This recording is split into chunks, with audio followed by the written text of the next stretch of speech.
It is my pleasure to introduce Geraldine Floyd from Sigma Delta Theta sorority, who will bring greetings.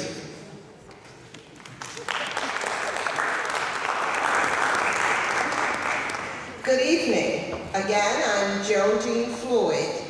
I am the Connecticut Social Action Chair of Delta Sigma Theta Sorority Incorporated and a member of Fairfield County Alumni Chapter, Delta Sigma Theta Sorority.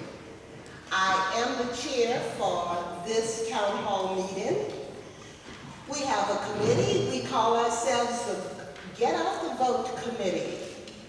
And our partnership with this committee are the Norwalk chapter of the NACP, Mrs. Brenda Penn Williams, President, and the Divine Nine. Now, some of you may not know the Divine Nine. The Divine Nine, would you please stand, all who are members of the Divine Nine? Okay. Let me tell you about this group. The Divine Nine are in a predominantly Black Greek organizations, and they do a tremendous amount of work within our county, our city, and our nation. The Divine Nine, some of their programs include, each of them do a lot of scholarships for deserving students who are graduating. They do education development. They're mentors within the school system.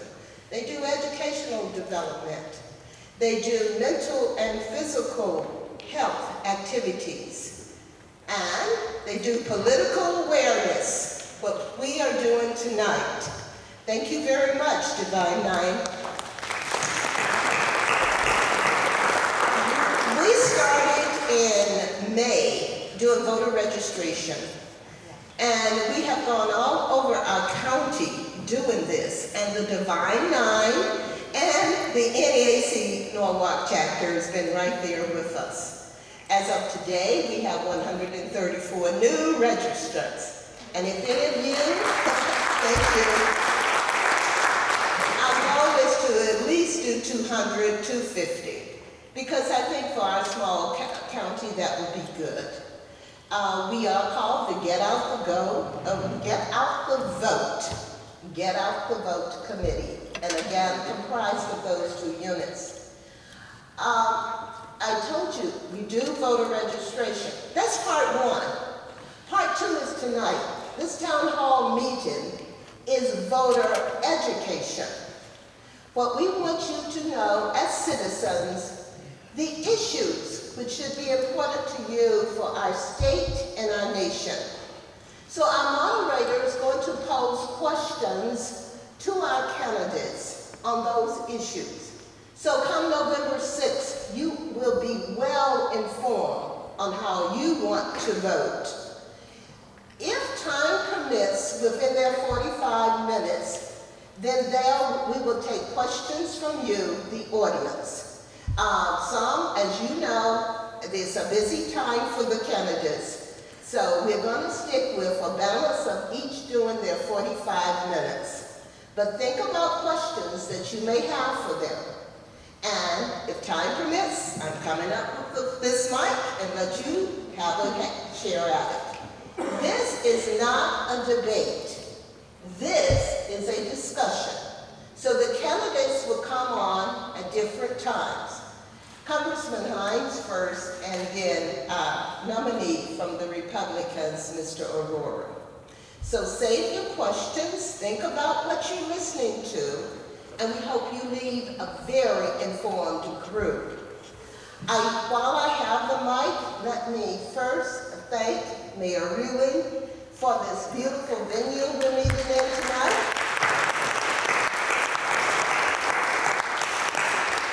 Thank our moderators and of course our candidates. I would be remiss if I did not thank you, the audience. So thank you very much. We are going to begin back to Mayor Rilling, who's going to introduce our moderators. Thank you, Ms. Floyd. Well, again, good evening, ladies and gentlemen, and thank you for being here.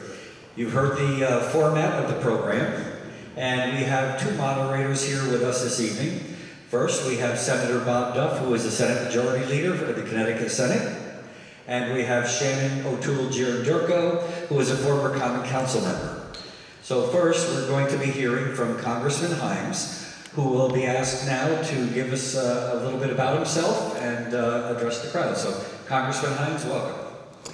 Thank you, Mayor Rilling, and thanks so much to all of you for participating in this conversation. I want to especially thank the Divine Nine for their efforts on voter registration, and really in this moment thank the NAACP for the wonderful work they've done for 109 years in our nation's history.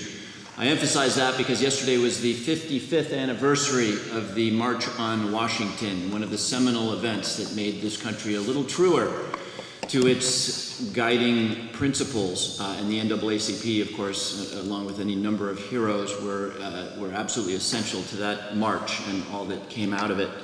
I am here because I am asking for your vote again in November, and I have had the privilege to represent this district now for 5 terms. Many of you know me. For those who don't, I am both your representative and a father of 2 teenage girls. I will leave it to your imagination which of those 2 jobs is more stressful.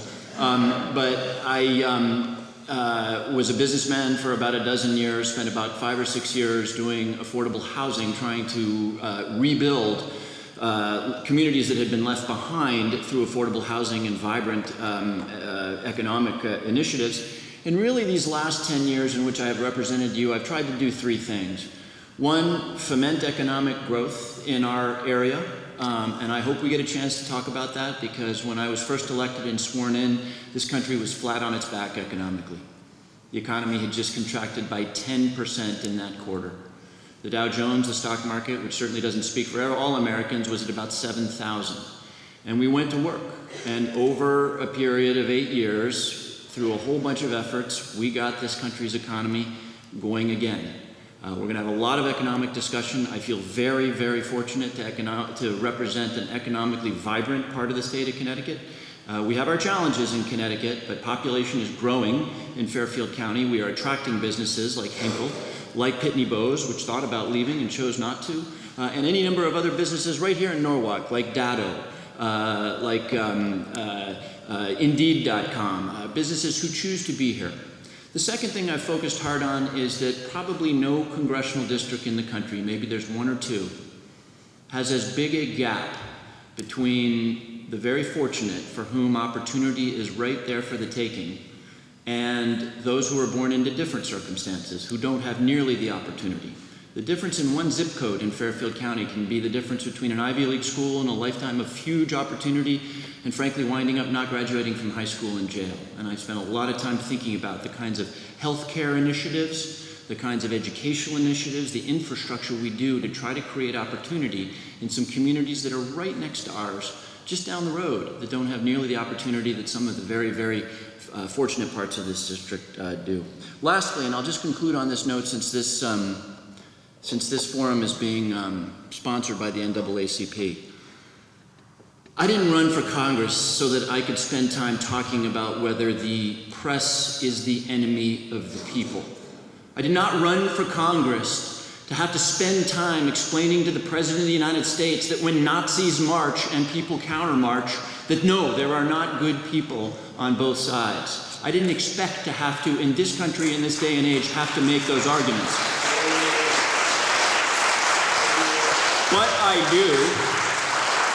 But I do because these things cannot be taken for granted. We are a better country. And so yes, I'm on TV, I'll go anywhere. I'll go to MSNBC, I'll go on Fox and Friends tomorrow morning. You can tune in and I will make the argument that we are a better country. We are consistent with the principles of our Constitution and we are a good and decent people, and that is again who someday I think we will be. Thank you.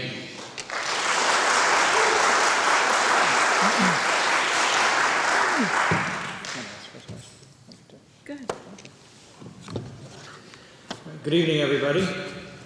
We have some questions that Shannon and I will go back and forth on. We have quite a bit of flexibility, and I think the congressman will finish up by about 6:45, 7 o'clock, and then we'll bring on our second candidate as well. Congressman Himes, we want to get to some of the issues, obviously, and one of them is Social Security. And how would you advocate to secure Social Security for our citizens? So a big part of my time in Congress has been precisely defending Social Security. I came into office just after President George W. Bush gave up on his attempt to privatize Social Security. Interestingly enough, right before 2008, we saw what happened to private accounts in 2008. And since then, it's been an effort to try to stop the many efforts out there to cut Social Security. And let me be very clear about Social Security. It is not a Ponzi scheme. It has some long-term challenges, but it is not a Ponzi scheme. It is one of the great American historical achievements. Before the 1930s, in this country, if you were elderly, you were poor. Post the passage of Social Security and subsequent to the passage of Medicare, now our senior citizens can retire with the dignity of knowing that they're not going to be in desperate poverty. One of the things that I hope we have an opportunity to talk about, and I could list any number of legislative efforts in which I have tried to stop efforts to obliterate Social Security and Medicare. Sometimes it helps to have third-party validation. You'll hear different things from different candidates. In 2011, the Connecticut Alliance for Retired Americans awarded me their Medicare and Social Security Hero Award for the work I've done to try to preserve those critical programs. But one thing I want to sensitize you to, I hope we have the opportunity to talk about the one legislative achievement of the Trump administration and the Republican Congress, which was the passage of the so-called tax reform. I've been around DC long enough to see this movie multiple times. You pass tax cuts, which everybody likes, we all like tax cuts, and then holy smokes, the deficits explode, happening right now. Deficits are going up to about $1 trillion next year. And then, my goodness, deficits are high. We gotta cut Social Security and Medicare. Well, Mr. President, your tax plan delivered my children's money and all of your children's money to a whole bunch of corporations and to some very, very wealthy people. And no, you're not going after Medicare and Social Security because you decided to blow up the deficit. So we have a fight that I hope to be able to do on your behalf in the coming years, telling my Republican friends, we get it, everybody likes tax cuts, but when you blow up the deficit, as you did under George W. Bush and as you've done under Donald J. Trump, do not come looking to the elderly people who collect Social Security and Medicare to fix the problem you created.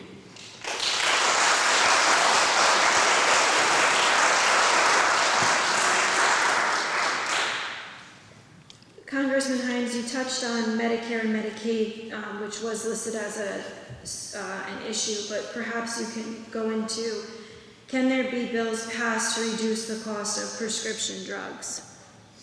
It's a great question.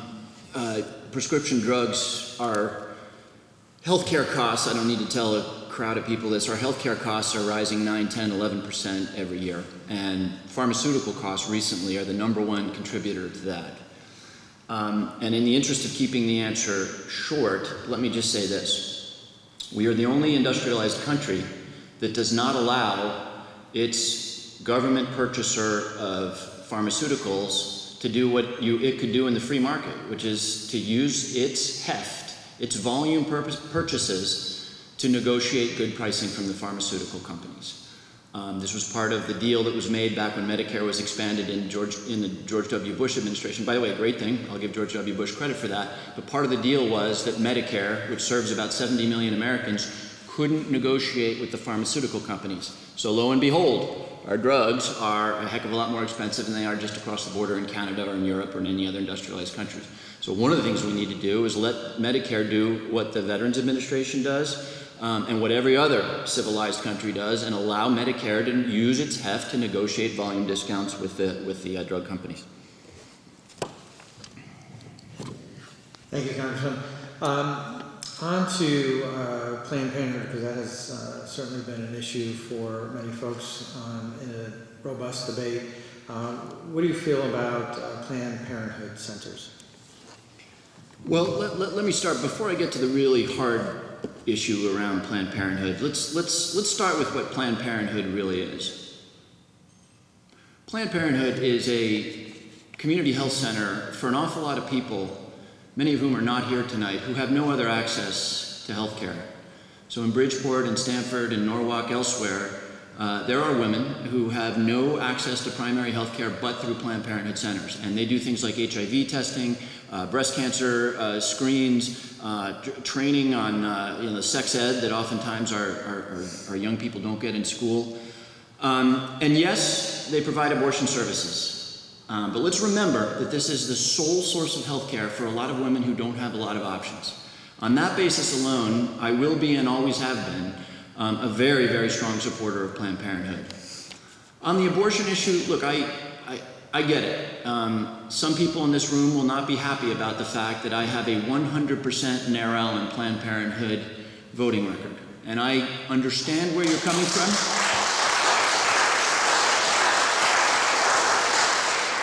I understand where you're coming from. There are people of deep faith who have trouble with abortion, and I respect that. And you know what? I can't win an argument with you because your point of view comes from a position of faith, and I'm not even going to try to win an argument with you.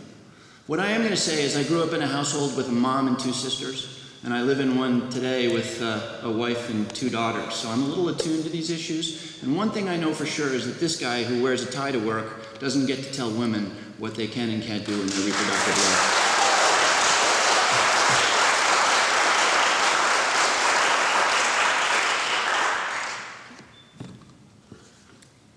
Congressman, what bills have been made or could be made to help repair our bridges and highways?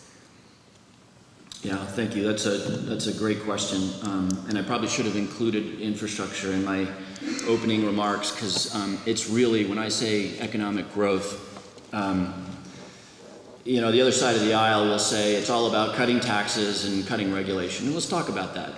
That's not per se wrong. When you cut taxes the way this administration just cut taxes, you create devastation, as they will do.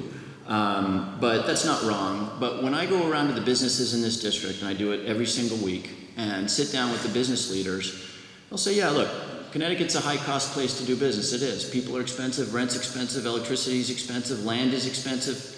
But that's okay. That's true in Boston, it's true in Palo Alto, it's true in Austin, it's true in New York City and Chicago.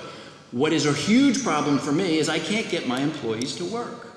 And that's why infrastructure has been a huge priority for me, starting, by the way, with something that we got zero help from my Republican colleagues on, which was the stimulus, which we did in 2009, which actually accounted for all sorts of improvements on the merit, on our bridges. They said, no, that's a terrible idea. Every economist on the planet disagreed with them on that. But since then, we have, shame on us, not done enough to provide the resources, and this is $2 to $3 trillion in resources to bring this country's infrastructure out of the early 20th century into the 21st century. I've done what I could. We cobbled together, I know this is a sensitive topic in this room, but we cobbled together hundreds of millions of dollars to take the walk bridge down here, which is almost 100 years old, and rebuild it, and that will get done. That is a major economic artery. I fought for $30 million, which will take the oldest housing authority property in Connecticut, Washington Village, right down the road here in Norwalk, and rebuild it into modern, mixed income, mixed use, really wonderful neighborhoods. And I could go on. We took down the Congress Street Bridge in Bridgeport. We got $12 million to build the economic development which is occurring near the Bass Pro. I could go on. But what we haven't done, and what I hope to really go to town on with this president, is what he promised us on his campaign, which was a major investment in our infrastructure. And so there's a lot yet for us to do. And it's hard stuff, right? Where do we get money for infrastructure? Federally, we largely get it from the gas tax. And I've been doing this long enough to know how people feel about raising the gas tax, which is why we need to be creative about things like an infrastructure bank, which could really move private sector money into this. Public-private partnerships, which is how they're rebuilding LaGuardia Airport right now. I look forward in the next term to really, and I don't say this often, but to working with this president on the issue of transportation infrastructure, because he seems to be committed to it. Thank you, Congressman. One of the hot topics in Washington and across the nation is the issue of immigration. And the question is, from a standpoint of dreamers and immigration reform, what can be done and where do you stand on that issue?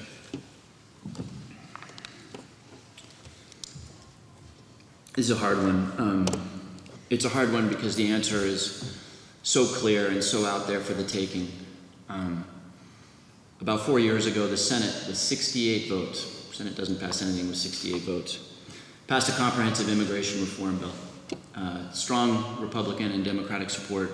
And it said three things. Very briefly, it said, we are going to put money into border security, which is important. We need better border security. It said, secondarily, that we need to really think of a humane way of dealing with the 11 or 12 million people in this country who are here on an undocumented basis. And it set up a very long and rigorous path to getting a green card. It basically said, look, if for 10 years you work, you make your money, you pay your taxes, you abide by the law, you learn English, you pay a $2,000 fine because then 10 years down the road you can apply for the green card. That's the right answer with respect to those 11 or 12 million people. By the way, you register, and if you're not a law-abiding immigrant, you are gone. You get sent out of the country. And thirdly, it really got to the core of the issue. The president is obsessed with a wall that apparently Mexico is going to pay for. That's not the answer. The reason people come to this country, and by the way, half the people who are here illegally don't climb across a border, they overstay a visa. So a wall, there's not a security expert out there who thinks it's a good idea, but it just obviously on the face of it is not a good idea. We need to implement E-Verify so that when you go and apply for a job on your phone, you have evidence of your citizenship, and whoever's going to hire you sees that evidence and they hire you. If they don't have that evidence, they don't hire you, and if they do, the law comes down on them hard. Because as long as that incentive exists, people will find a way to come into this country. So that passed the Senate with 68 votes, and Speaker Boehner at the time refused to bring it up in the House. So now we are where we are today. And here's where we get a little less wonky, and maybe I get a little angry. Because I went to Texas. And I talked to a mom who dragged her 15 and 12-year-old daughters from Guatemala across all of Mexico, only to be arrested and then separated from those children in Texas. And so the president has canceled the DACA program. Now, thank God the courts have said, no, you can't do that. That was an act of vandalism. Look, DACA should always have been law. Barack Obama did it by executive decree. It should have become law. Donald Trump instead said, I'm doing away with it, throwing hundreds of thousands of really motivated young people into panic and total uncertainty. And they show up in my office all the time, panicked. So he vandalizes DACA, and then briefly, thank God, the humanity of the American people. And by the way, I want you to listen to me on this issue, because this is an issue of values. And ask the question of my opponent.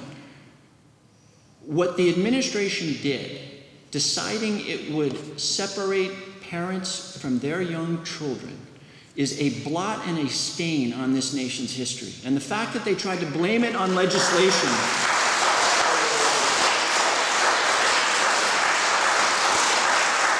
they then tried to blame it on other people's legislation. So not only was it a moral stain, it was cowardly. And I don't care what party you're in here, anybody who thinks that this country should be separating children from their families really needs to think hard about their own background as an immigrant and some of the worst moments in our history and whether we ever want to go back to that again.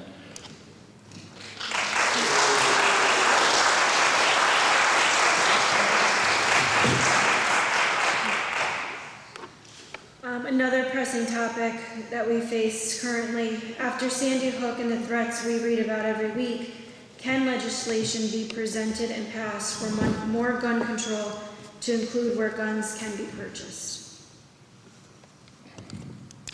Let me try to speak with real clarity on this issue too.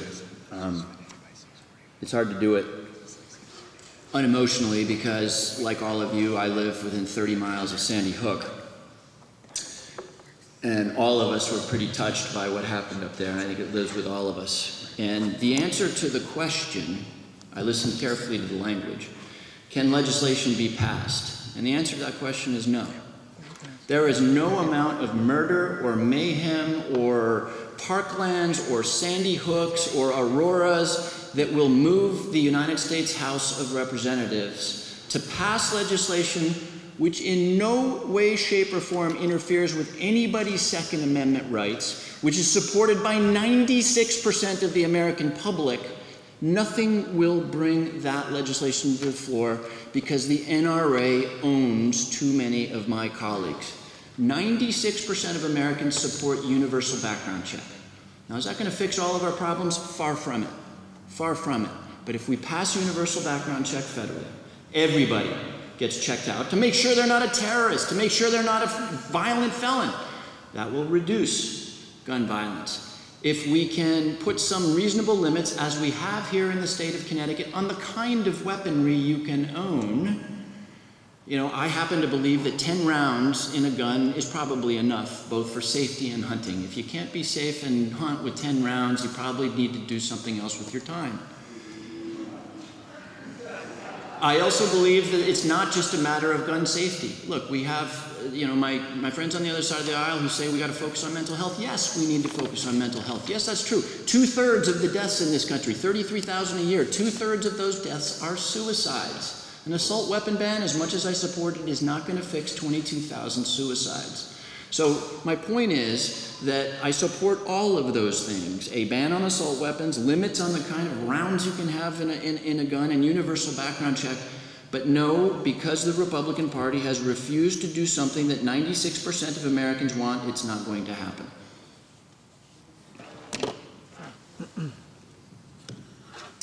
Thank you, Congressman. I guess continuing on some of that, and just, you may mention some of this in your remarks, but there's issues now on 3D guns and you know, bump stocks, which the state of Connecticut has banned.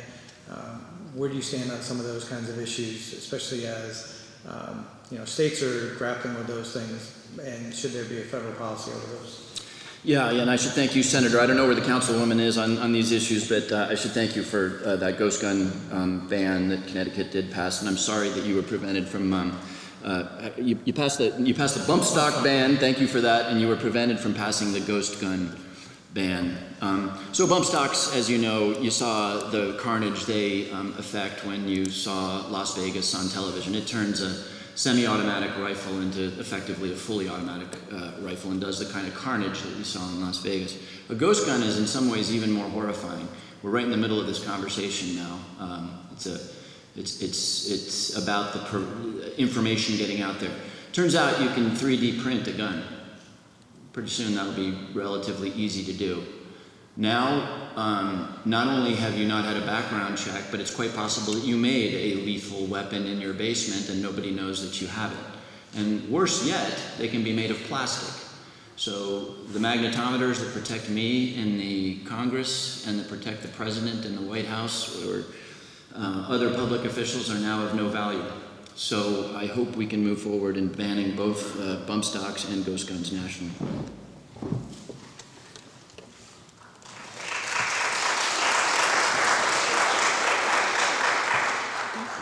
And also related topic, address the need to increase help for mental and social concerns in our state. Would you be able to help proper funding for urban schools and give all children the best opportunity to succeed? Yeah. This is a question that's tough for a federal official to address because, and it's very frustrating to me because, as I said in my introduction, I see the difference between some of our inner city schools and their graduation rates and Greenwich and Darien and New Canaan high schools and their graduation rates, just for starters. Schools, of course, are controlled at the local level by local boards of education and funded largely through property taxes. And there's an interesting little thing to say there. If you have the biggest grand list in the state, like Greenwich, Connecticut, you've got one heck of a tax base to draw on to fund your schools. If you're in Bridgeport, Connecticut, without a huge grand list, about half of the property in Bridgeport is non-taxable, you don't. And of course, a lot of the students in Bridgeport are some of the hardest to teach. So I'm out a little bit over my skis here because these are really issues that will be struggled with both with Bob and his colleagues in Hartford, and the councilwoman and her colleagues here in Norwalk and the mayor. What the federal government can do here is, one, through Title I, which is a federal funding stream, make sure that our most challenged schools receive the help of the federal government in terms of resources, but also do something that the federal government is uniquely qualified to do, which is to say, hey, what's working? Let's look at New Orleans, where they rebuilt their school system. And I'm not familiar enough with New Orleans to know if that's working or not, but they rebuilt their whole school system after Hurricane Katrina. Let's look at what's working in the Bronx and in Philadelphia and Seattle, and let's try to incentivize communities to adopt the best practices in areas around the country where they have worked. Thank you. Another issue that will be asked of both candidates is with the action of the FCC with regard to net neutrality, and whether that's a federal issue or a state issue. Do you have any thoughts on that? Yeah, it's a federal issue. Roughly 100 years ago, more statesman-like people than we have today realized that there are common carriers. And common carriers were highways, trucking firms, and railroad companies. And there's a long history here. The guys who owned the railroad companies tried to influence our economy by saying, yeah, you can move stuff for $2 a ton, but you can move stuff for $10 a ton. And we realized that that was probably going to lead to monopolies and trusts and squash innovation. Well, the internet is the railroad of the 21st and 22nd century. And I do not believe that any of our internet services providers should be saying to Netflix, you know, people love Netflix, you're a big player, we're going to give you very cheap rates across our networks, but you who are starting a new media company in Chicago, we don't know you, you're going to pay a lot more than Netflix. That'll have exactly the same effect as the world before we put in common carrier legislation back 100 years ago. So I am a huge believer in the power of the internet, and I think we should keep it free, fair, and open to all.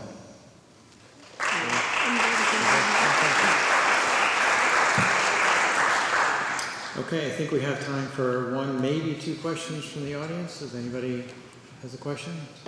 Well, if you have them, we're going to have to end them tonight.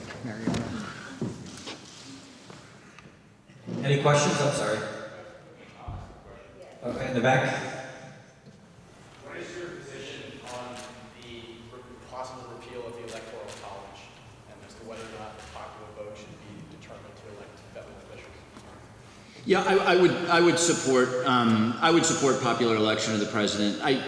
I get why we have an electoral college. When they wrote the Constitution, literacy in this country was probably 10% or less. And so maybe back then the idea of having a group of, property-owning, educated people make the final call on who should be president, maybe back then it made some sense. I think we've come a long way since 1787, so I would support popular election of the president.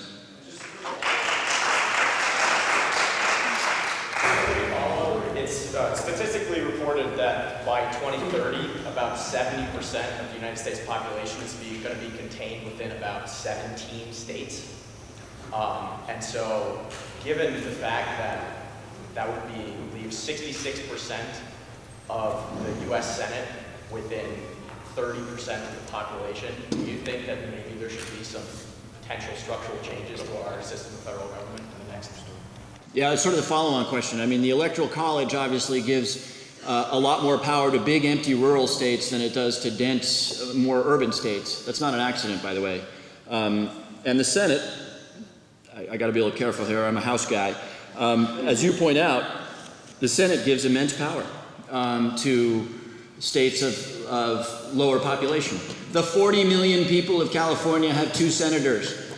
The 600,000 people of Wyoming have 2 senators, right? That's obviously, from a democratic standpoint, to my way of thinking, not a terribly good idea. And look, again, I get where it comes from. Back 200 years ago, 240 years ago, you were a citizen of Rhode Island, you were a citizen of Connecticut. That was your country. I get it. That's the way it was. It's not that way anymore. And the actual output, and I'm delighted to say this in the context of an NAACP-sponsored event, the actual function of the Senate, for example, in the 50s and 60s, and by the way, we Democrats have to take ownership of what happened in the 1950s and the 1960s in the Senate.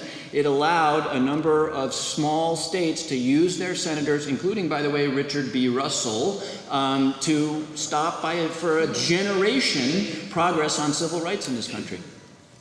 I think this gentleman in a pink shirt was next. I heard you say how aghast you were that the president was separating people from their families. As a Catholic, after 20 weeks, I think the Democratic Party is pretty much okay with abortion after 20 weeks. And isn't that separating a person from their family?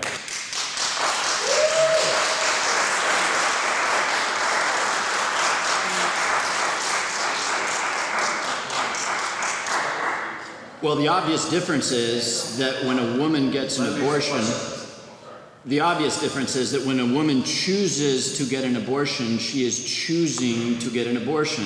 When an immigrant comes across and is involuntarily separated from their children, I would say that's a radically different process.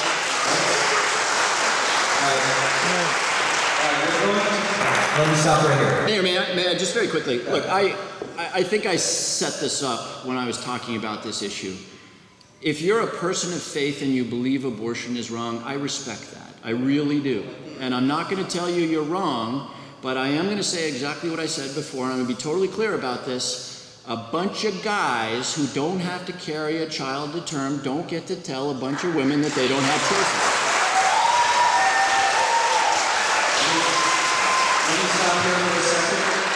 Because as we're answering and asking questions, please be courteous and let people speak without over-speaking and without interrupting them. Thank you. And the gentleman in the blue shirt.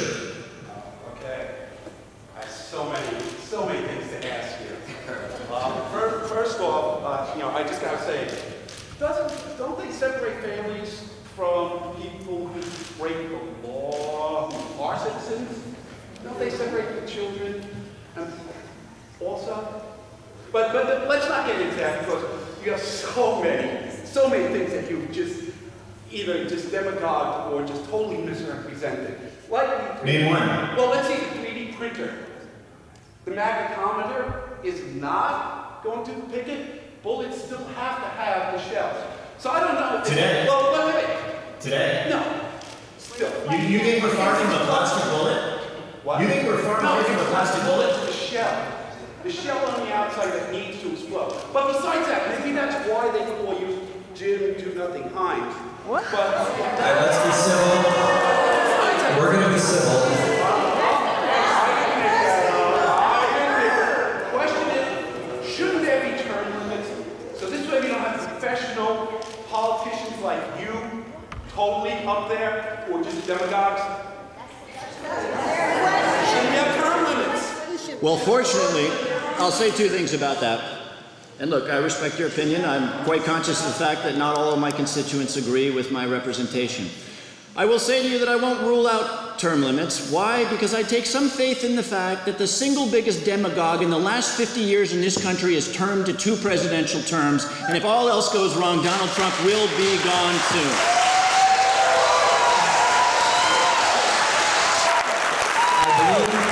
I believe that's all the time we have before we bring out the next candidate. I want to thank Congressman Himes for coming here today and presenting his views. And if you would, please give a warm welcome to the, not yet, let me finish, the Congressional candidate for the 4th District, Mr. Harry Arora of the Republican Party.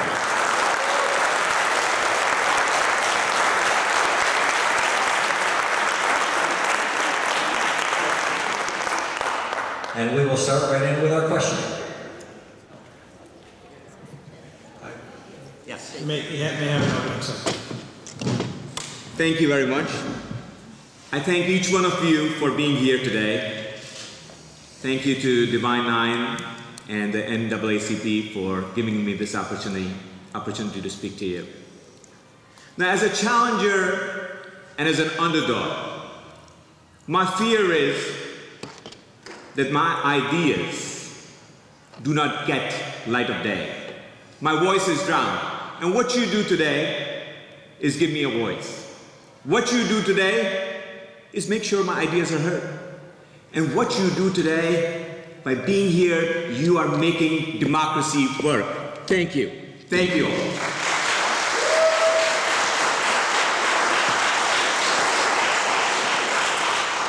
Thank you. Now, I'm a political outsider. I'm a businessman. I'm an entrepreneur. I have run a business for the last 12 years. I've been in investment management for 20.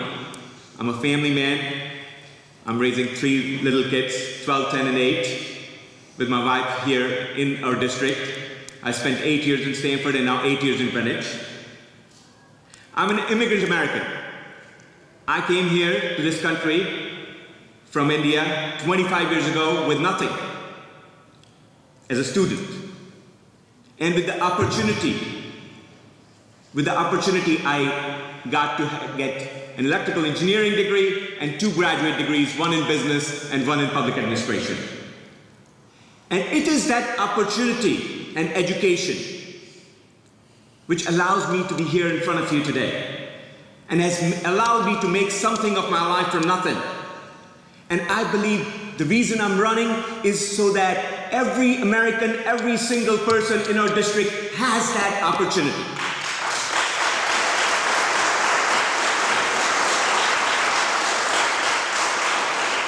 Now, Jim Himes has been in office, you heard, for 10 years, and I ask you, in 10 years, have our schools gotten better? Has the graduation rate in so many inner city schools gotten better? No. Have our property prices improved? No. Has opportunity, have we attracted enough businesses? No. We still struggle. And for those of you who are skeptical, you need to see we still struggle today. Our communities are struggling. And I am running because I want to bring new ideas. I want to make sure that we bring new energy. And we foster compromise between our differences. When you look at me, I grew up with very little. And I've faced a lot of struggle and a lot of adversity in my life. And what I stand for and what I'm running for is to fight for all in our community, for those who are still struggling, to advocate for all in our community, and to represent every single American, every single person in a community in a true manner. I thank you, and now I will yield to the moderator to discuss our issues substantively.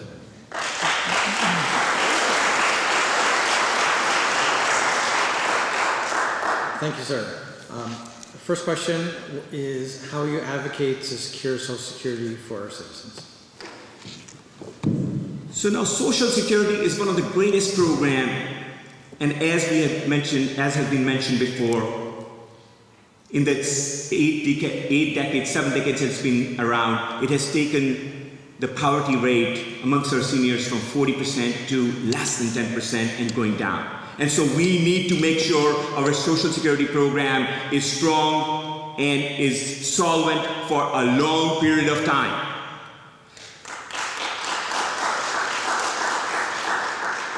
Now what you heard from Mr. Himes, please don't believe that. The reality is that Social Security has an implied rate of return of 1.5%. 1.5%.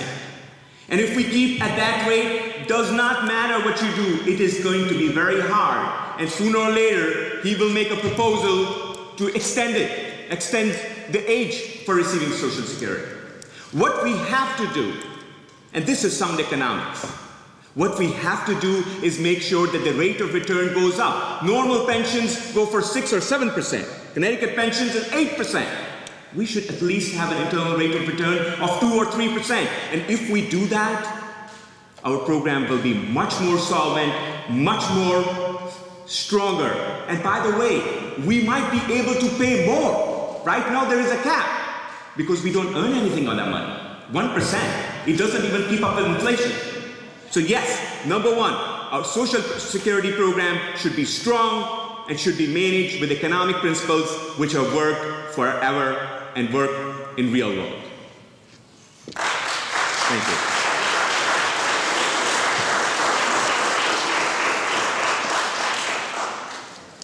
Can bills be passed, or what would you do to help with bills being passed to reduce the cost of prescription drugs?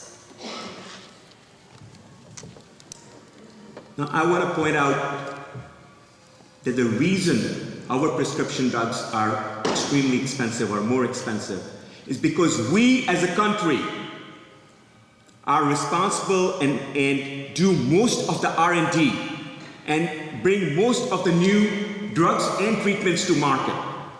Over 80 to 90% of all new treatments, statins, cancer drugs, chemo drugs, are pioneered, researched, and paid for by all of us.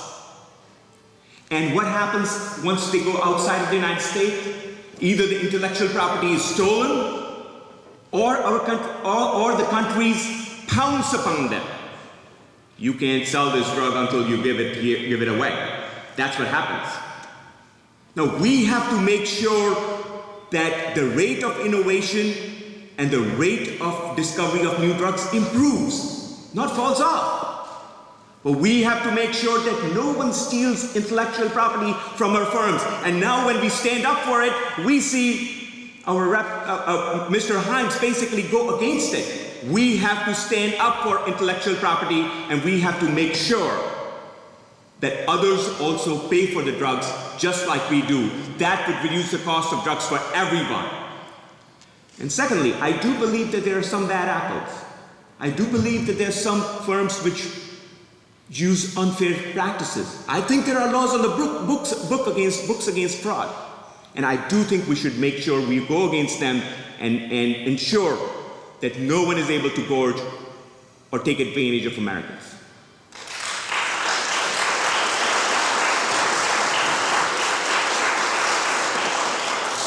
Thank you. The next question is, do you support Planned Parenthood centers? So I'm very passionate about women's health. I do believe that we need to make sure that we put the best resources we have and ensure that they're available to every single woman for their needs. Now, between all our government programs, Medicare, Medicaid, we spend tens of billions of dollars on women's health. And I want to put this in perspective. Planned Parenthood spends $350 million on women's health. And I want to make sure that we stand strong in those tens and hundreds of billions which we spend, and including that $300 million. But this is my problem. The Hyde Amendment, which is the law of the country, ensures or says that no taxpayer money should be used for abortions, just for what Mr. Himes mentioned. That is not acceptable to so many in our country. And it is upon Planned Parenthood to prove and make sure that they are not in contravention and the women's health services are delivered separately and clearly are not in violation of existing laws. Nobody, I know nobody is above the law.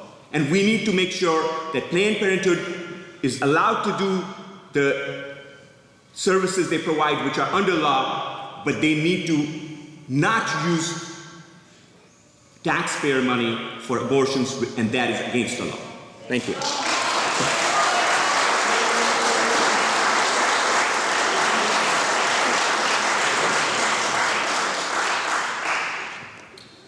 What bills have been made or could be made, in your opinion, to help repair our bridges, highways, and infrastructure?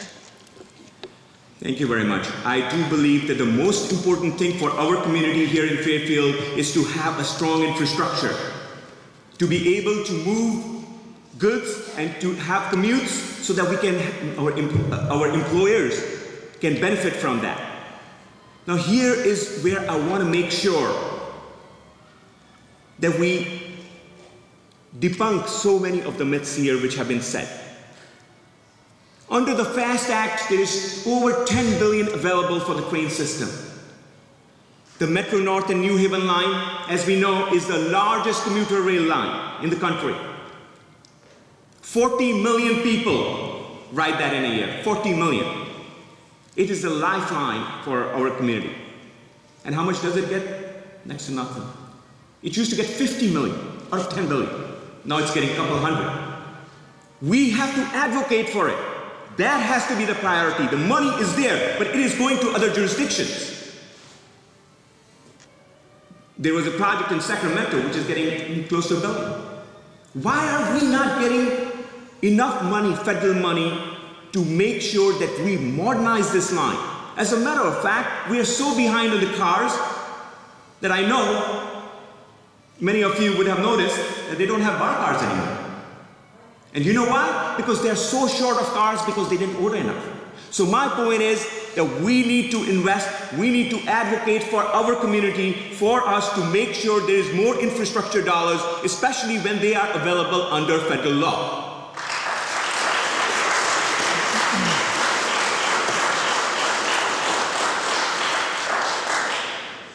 We had a question earlier about immigration reform and DACA students. Wondering your thoughts on both immigration reform and DACA students, and also Congressman Heim mentioned the children being separated at the border, if you want to touch on that as well. So as you see, I'm a legal immigrant. I came to this country 25 years ago. It took me 11 years to go through the process to be a proud American. Thank you.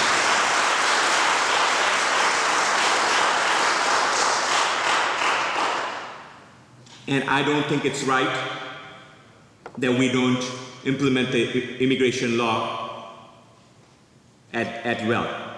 Immigration law is just like any other law, and it needs to be enforced and implemented. Now, one way which we can do is to increase our border security. And I heard Jim Heim say that he is for it. And my question is, why did he vote against a bill only 2 months ago, which provided for more border security? As a matter of fact, it was a compromise bill. It was a compromise bill. The compromise was that we will make sure that the DACA kids who have been here and did not break a law by themselves, they were brought by the parents, would be given a pact. And at the same time, we will make sure that there is more money for border security, more money for people, for technology, and for barriers. Well, he did not vote for it. He's against DACA and he is against border security. And I want to make sure that each one of you knows that. He stands against DACA, he stands against border security, and I stand for border security, and I will vote for DACA.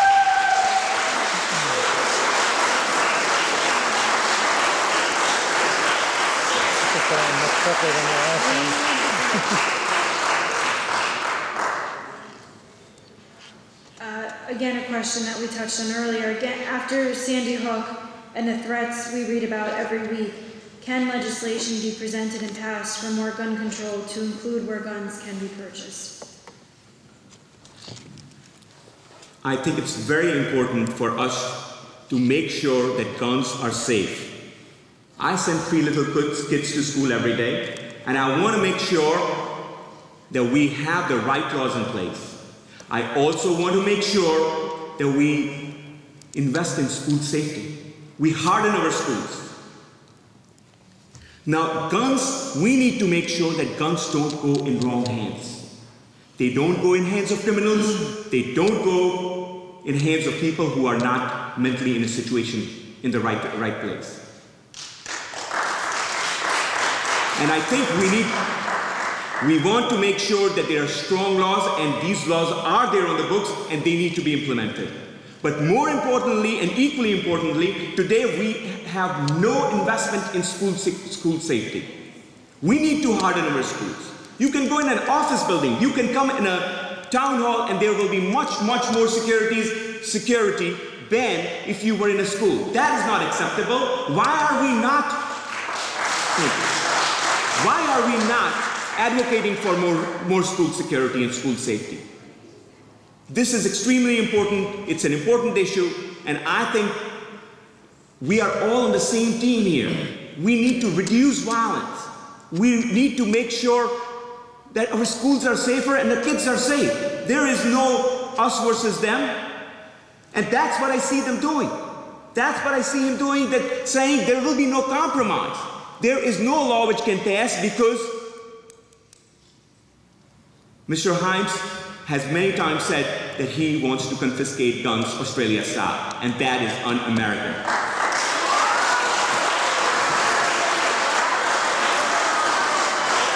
Yes, he has said that he wants Australia style confiscation.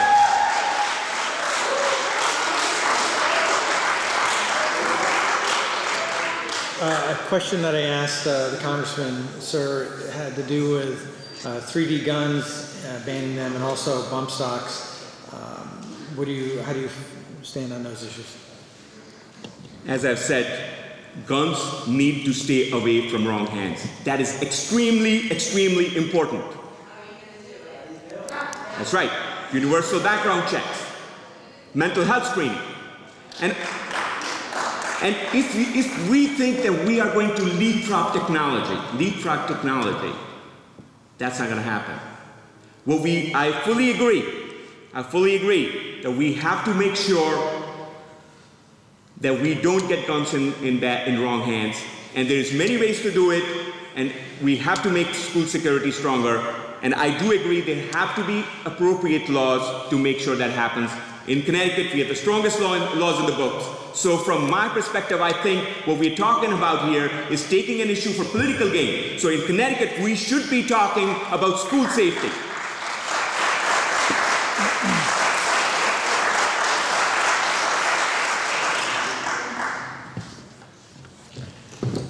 Also, what can be done to address the need to help increase mental and social concerns here in our state?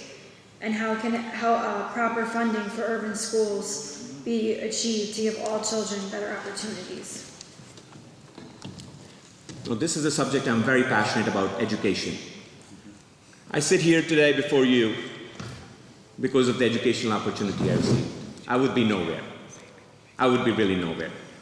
And the reason today I give up my business and want to run for office and make sure that every person in our community has same opportunity.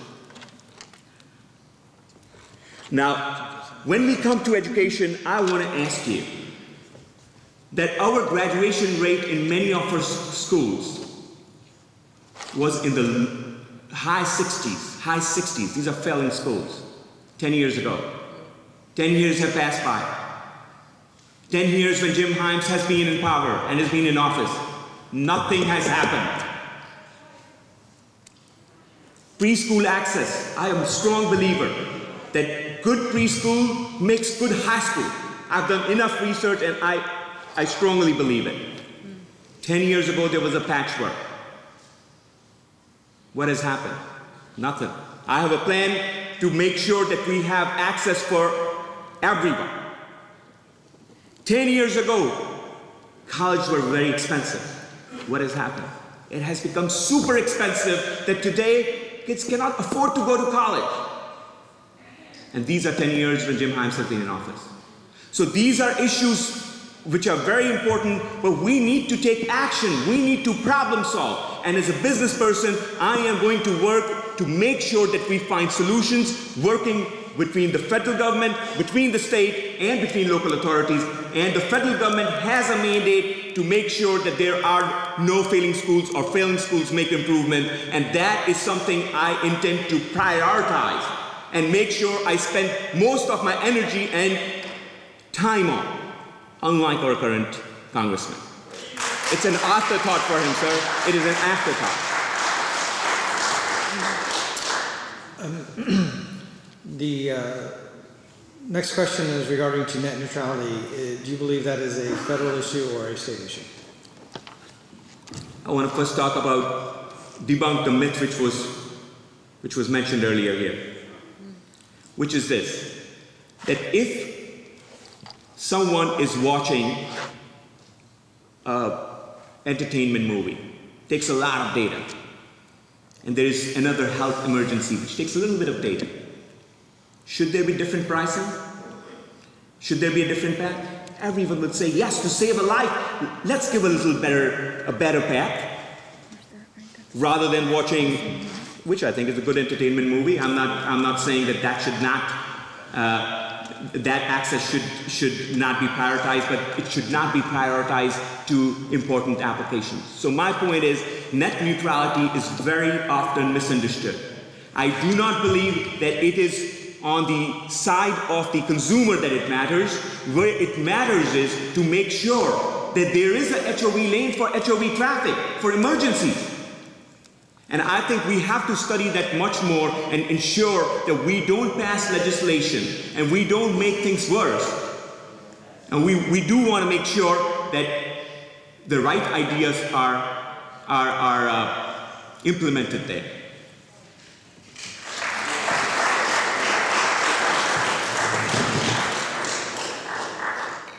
Well, those questions that the moderators have for our candidate. We will now take questions from the audience, and what we're going to try to do is give new people an opportunity to speak. So if you've already had your opportunity, let's give somebody a chance right here. Hi. So I would like a yes or no answer on this. What do you believe in a women's right to choose? So I personally, my wife and me would never consider abortion. But I do believe that women have a right and to choose, and I do believe in that.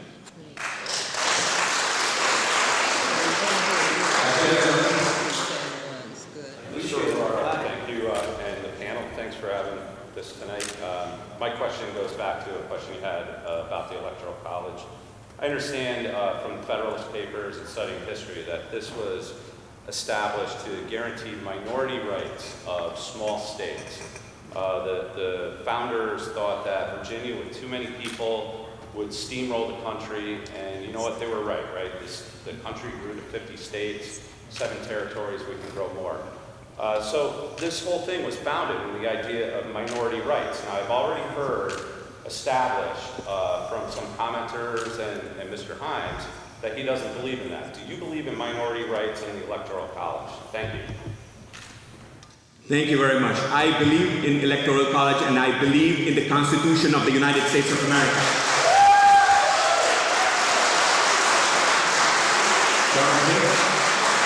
Right here. Yes, sir. I'm from Wilton. We're very fortunate. We have excellent public schools. There are a lot of communities in this district that aren't so fortunate, where parents are forced to send their kids to substandard schools. And there are powerful forces, political forces, that make that so. What would you say to a parent who has a gifted child who has to send their child to a failing public school? Thank you very much for asking that question. I really do believe that we have to make sure that every child is able to attend a school which develops him or her to their full potential. I really do believe that. And I do think we have to ensure there is more choice in the system. I do believe that there should be more programs within the system, and we need to make sure that there are other charter schools which provide that additional room as well. Now, I want to point out that there are charter schools in our district which are starved of funding, and there's a long line. There's 2,000 kids waiting, and they won't get funding. And by the way, they cost less per student than the public school district. Now, my question is that if you were in a business where you had 2 lines, one line was in high demand, where you could not keep up, and the other line was over capacity, you didn't have enough demand, what would you do? Would you move resources? Yes, you would. That's the right thing to do. And that's the right thing we need to do, and make sure that charter schools which are doing very well and are performing and are graduating many, many more students need to get more money, need to get more resources. And both from a state side as well as from the federal side, we need to make sure there is more choice available, and school reform does not take back seat.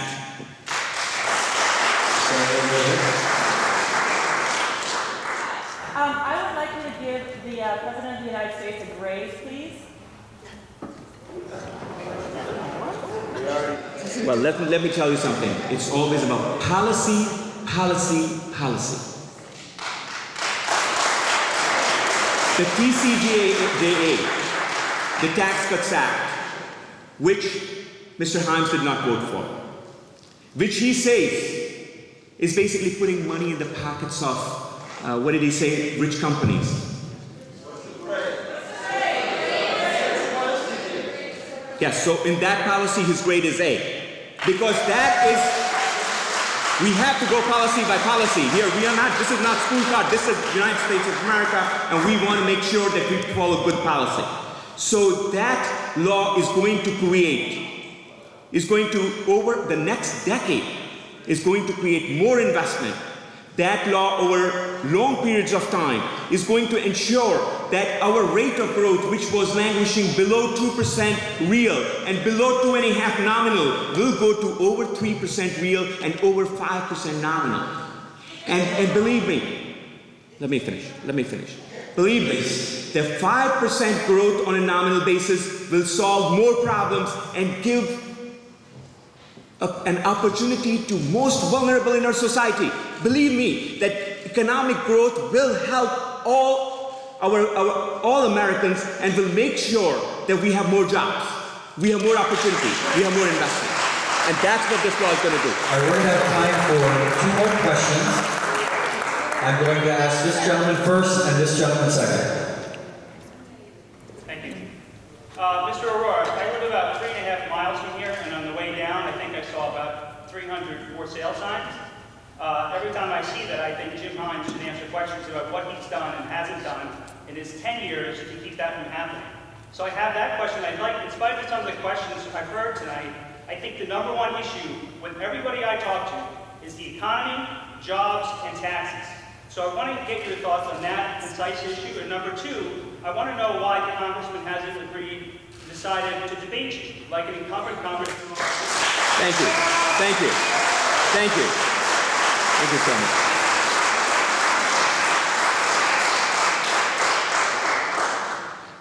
The regulations which Jim Himes has furthered have been directly responsible for the devastation of our communities. Dodd-Frank, we know, went too far. Even Jim Himes agrees because he later on, this year, made sure that it was rescinded for most of the financial companies. We know it created a loss of jobs in our area. It has led to a decline in our home prices. Today, in Stamford, we are below where we were in 2002. I know that because that's when I bought a house there. I also want to tell you, I also want to say that as far as taxation goes, the TCJA delivers tax cuts to most families who are middle-income families in our district. If you do not itemize, you pay less taxes under this law. As a matter of fact, even if you itemize, there are many situations where you pay less taxes. As a matter of fact, this is a law which only increases taxes on the very rich. Let's please let it finish.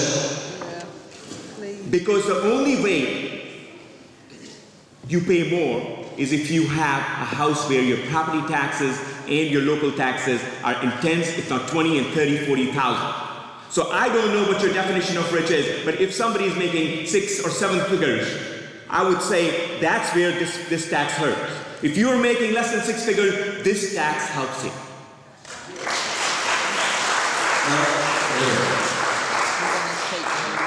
I just want to fact check really quickly. Jim has agreed to debates. They will be on the schedule on his website, and you can see them in the press. Thank you. Yes. Can I respond to this? Mr. Rilling. Really? Mayor Rilling, could I respond to her comments? Just one moment. So Jim Himes had asked and agitated, as well as really gone after the incumbent 10 years ago for 10 debates. And this is in the press. And today when I asked for 10 debates, he says, I'll do one 4 days before the election. What is he running from? I know what he's running from, his own record. I have asked 5 debates in September and 5 debates in October, in line with what he asked the incumbent then. What is good for him as a challenger should be good for him as an incumbent. Isn't that right? Is it not the fair way? One last question over here.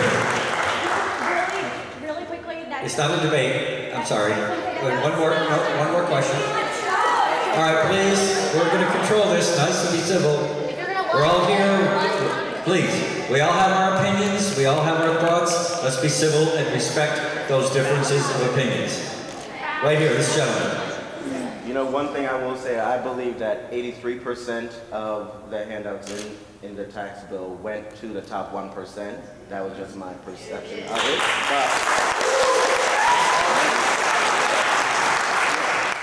But also last year for the budget, it was cut. The Department of Human and Health Services was cut by over $17 billion, which is more than 23% of its budget. So if you were to be elected to Congress, how can you help people that cannot even help themselves? So let me answer. Pardon me, I didn't hear you, sir. How can you protect people who cannot fully help themselves? So I'll answer both your questions. Number one, the amount of tax cuts which we gave to large corporations, let's just discuss that. That was not an option for the simple reason. Firms in Germany and in England and in China and in other parts of the world were paying much less. They were paying 18 and even 10. And what was happening over the last 5 to 10 years is increasingly they were moving parts of their business, chopping off their businesses and moving out. In today's world, we have to recognize we are in a global environment. We cannot force people. We cannot force firms. Firms will seek, we have to have an equal and competitive playing ground for our firms. Now the second thing, we also exist in a very competitive environment for our businesses. And most of the money which they are going to save in taxes is going to flow down to two things. Investment, returns, as well as more remuneration to employees. And we've already seen that. We have seen several firms giving bonuses last year. And I know some people think $1,000 or $2,000 bonus is irrelevant, but in the real world it is not. So keeping our businesses competitive is what we need to do to make sure that more investment happens. And I can tell you that over the next decade, we are going to see a significant improvement in investment in America. Let me finish my answer, sir. All right, thank you. First of all, thank you, Mr. Arora, for being here. We appreciate your attendance. I want to thank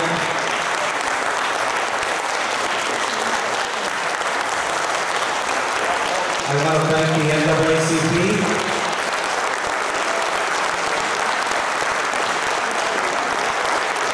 I want to thank Sigma Delta Theta for their participation, and I would like to call the president of the Arora chapter of the NAACP, Brenda Penn-Williams, forward. Thank you, Brenda. Again, this was a discussion, not a debate. We wanted you to hear from both candidates on issues that should concern you. We hope that you have listened well and that tonight was an educational forum for you. Now, Mrs. Williams is going to close the segment this afternoon, and may I again thank you for your being our audience. I would like to echo Jerry. Thank you all for coming out tonight. Thank you, Mayor, for allowing us to have this event here. Thank you, Shannon. Thank you, Bob, for being the moderator. Thank you, Harry, for coming out. And thank you, Jim Hines, wherever you may be. So you heard from the candidates. On November 6th, it's your duty to go out and vote from whomever you want. Okay, but that's your duty. Please, on November 6th, go out